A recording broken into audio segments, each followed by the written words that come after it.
Different types of blood spatter and blood splatter. What is blood spatter?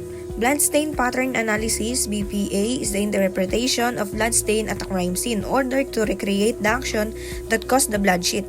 Analysis examines the size, shape, distribution, and location of the bloodstain to form opinions about what did or did not happen. So, ang tinutukoy lang dito, where did the blood came from? What caused the wounds? From what direction was the victim wounded?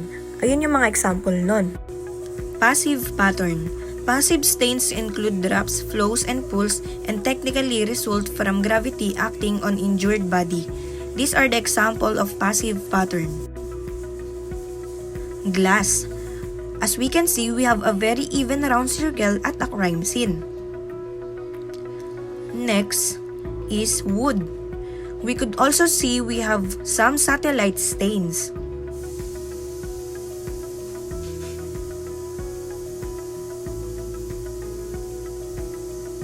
Next is tile. Smooth, uniform, scallop, and spiny.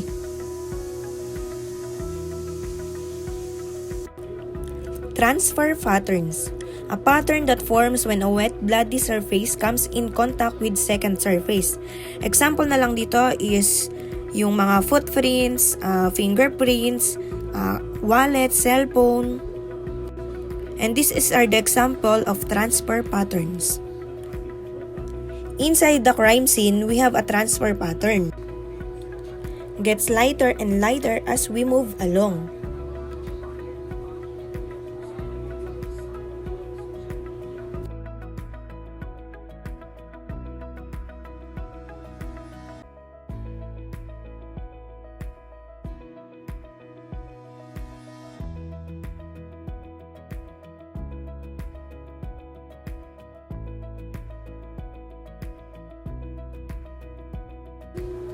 And also how movement affect this transfer pattern.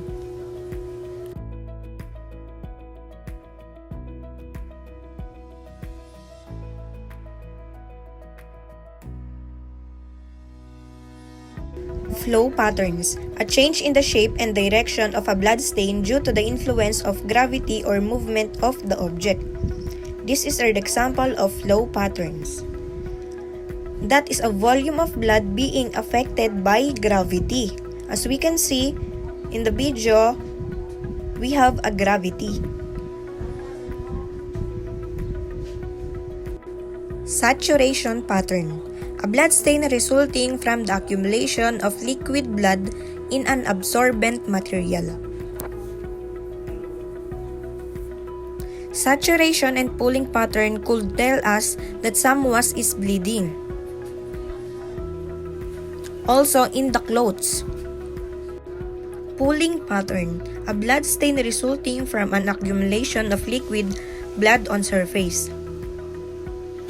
Pooling and saturation is the same mechanism, just accumulation of blood.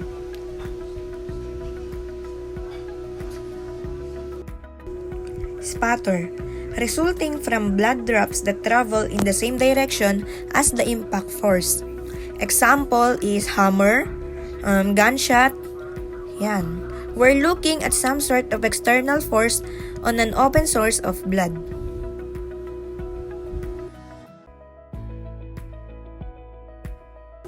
Passive drip pattern include drops, flows, and pools. This could be the suspect's blood. Wipe pattern, an altered blood stain pattern resulting from an object moving through a pre-existing wet blood stain. We have a pre-existing stain that something came in contact and moved through it. Cast-off pattern, created when blood is released or thrown from a blood-bearing object in the motion. Subcategory of spatter, that's projection mechanism, so blood is on object where moving that in space. Void, an area that is somehow shielded and does not show staining that would otherwise be expected. For example, wallet, bag, cell phones, and others.